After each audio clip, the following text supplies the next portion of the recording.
3 poin sudah di depan mata, ya. Momen penalti di menit akhir, Marcel Sousa di hadapan ribuan Jackmania yang seharusnya bisa gol namun berhasil ditangkap dengan baik oleh penjaga gawang Dewa United, Sonny Stevens.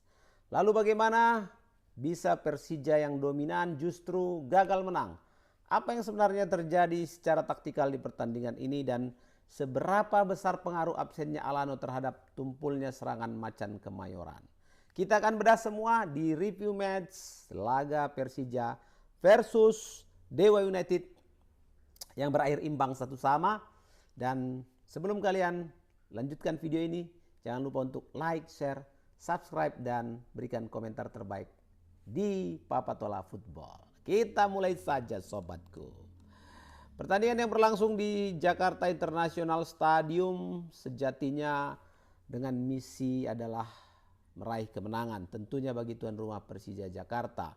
Kita bisa melihat ya sejak awal dominasi Persija, tapi Dewa merespon dengan efektivitas. Sampai kemudian penalti akhir dari Sousa gagal dan itu mengubah cerita di match ini. Jadi Persija mencoba menguasai permainan sementara Dewa United datang dengan pendekatan yang lebih sabar dan pragmatis. Jadi hasil akhirnya 1-1 dengan intensitas tinggi sejak awal, tapi Persija sepertinya kesulitan ketika harus menghadapi blok pertahanan yang begitu rapat dari Dewa United. Dari struktur permainan ya, kalau kita lihat tim asuhan Marcio Sousa memainkan pola penyerangan dengan penguasaan bola yang lebih dominan. Tapi tidak bisa dipungkiri absennya Alano 5 sangat-sangat terasa di pertandingan ini. Biasanya kan Alano ini mampu jadi pemain yang membuka ruang lewat dribblenya, kemudian menarik bek lawan, bisa memberikan umpan progresif. Sampai kemudian kecerdasan Alano ini adalah mampu untuk memecah pertahanan lawan dari sisi sayap. Jadi tanpa kehadirannya tadi malam ini sangat terasa dari permainan Persija Jakarta. Tanpa dia serangan-serangan Persija sangat mudah dibaca oleh Dewa United. Akibatnya apa? Persija sering memutar bola di lini tengah tanpa benar-benar mampu membongkar pertahanan Dewa. Jadi peran Jen Mota ya sebagai kreator sebenarnya cukup diharapkan. Tapi yang terjadi sepanjang babak pertama ia lebih banyak bermain aman dan jarang menciptakan umpan kunci ke lini depan. Dan kecerdasan dari Jan Olderikring ya, dengan rencananya yang cukup baik, bagaimana Dewa United bertahan dengan low block yang sangat disiplin.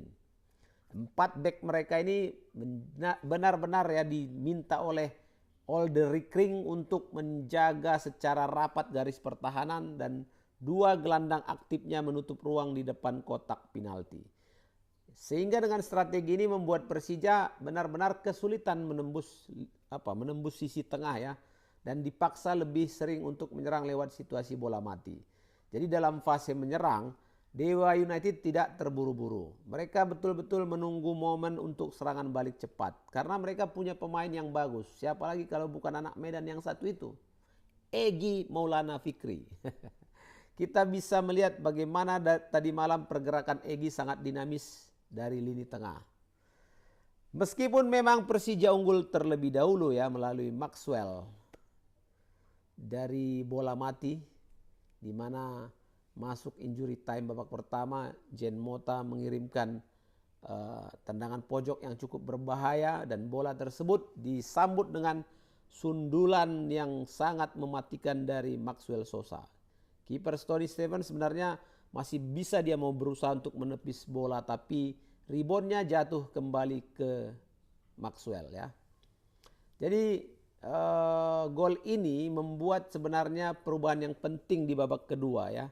Karena dengan ketertinggalan 1 gol, mau tidak mau pelatih Dewa harus membuat keputusan penting. Dan dia memasukkan 2 pemain yaitu Rafael Struijk dan juga Alexis Masidoro. Dan ini membuat permainan Dewa menjadi jauh lebih cepat. Temponya betul-betul meningkat, transisinya jadi begitu berbahaya. dan terbukti tidak salah ya si Olde Kring ini untuk memasukkan Mesidoro, karena Mesidoro kemudian membuat gol penyama kedudukan di menit ke-55. Jadi dari situasi yang menunjukkan kelemahan organisasi pertahanan Persija, serangan dimulai dari pergerakan Rafael Struijk. Bagaimana dia menerima bola dari sisi serangan, kemudian tendangan Struijk sebenarnya bisa ditepis oleh penjaga gawang Persija ya, Carlos Eduardo. Tapi bola liar jatuh ke area kosong dan di situ ada Mesidoro yang sudah hadir standby ya, udah siap-siap aja dia tuh tanpa pengawalan. Jadi dengan tenang aja dia cocor bola ke depan, selesai 1-1. Dan gol ini membuat situasi dan momentum pertandingan berubah. Kepercayaan diri Dewa United meningkat drastis. Sementara dengan faktor 1-1 saat ini, Persija malah terlihat gugup ini. Yang harusnya mereka sudah merasa unggul tapi kemudian bisa disamakan.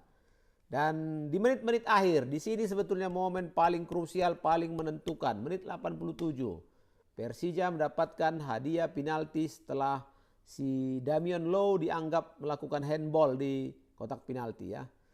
Jadi situasinya jelas ini peluang emas Persija untuk memenangkan pertandingan. Bayangkan tendangan penalti di menit 87 di saat tuan rumah ingin meraih kemenangan.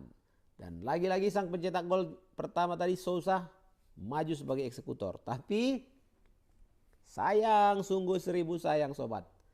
Kiper Dewa United Sonny Stevens tidak mau kalah 2 kali dari Sousa. Dan di sini dia membaca arah tendangan dengan sangat baik dan bola benar-benar lengket ya. Jadi bukan ditepis, bukan diblok, tapi betul-betul ditangkap, dipeluk dan selesai sudah peluang dari Persija Jakarta.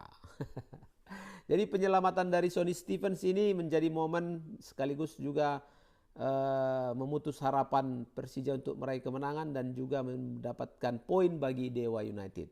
Kalau Papa lihat sebenarnya situasi di babak pertama, babak kedua, Persija berupaya keras untuk bisa mendominasi dalam penguasaan bola dan itu bisa mereka lakukan. Kemudian secara kuantitas serangan memang Persija lebih unggul ya.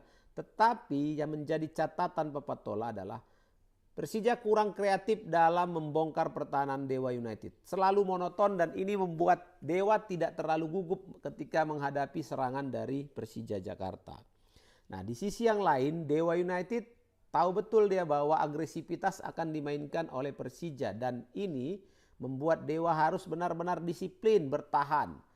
Sabar dalam mengalirkan bola ya. Kemudian sesekali harus cepat membaca momen transisi dengan baik dan langsung melakukan serangan balik yang cepat dan berbahaya. Dan keputusan penting yang diambil oleh pelatih dengan memasukkan Mesidoro dan Struijk malam ini menjadi keputusan yang menjadi faktor yang mengubah tempo permainan dan situasi permainan di babak kedua. Secara klasemen dengan hasil imbang ini Persija tetap berada di posisi 3 dengan 52 poin. Dan Dewa berada di posisi 9 dengan 34 poin. Jadi kadang-kadang memang dalam pertandingan sepak bola sobat, dominasi dan penguasaan bola tidak selalu jadi jaminan akan meraih kemenangan. Dan malam ini, tadi malam terbukti ya, Persija menguasai permainan, tapi Dewa bermain lebih efektif dan memanfaatkan momen, hasilnya adalah draw 1-1. Yap, sobat-sobatku, itu saja yang bisa Papa Tola berikan di review match Persija versus Dewa United. Jangan lupa kalian untuk like, share, subscribe, dan berikan komentar-komentar terbaik kalian sobat di video-video Papa Tola Football. Sampai jumpa. Assalamualaikum warahmatullahi wabarakatuh.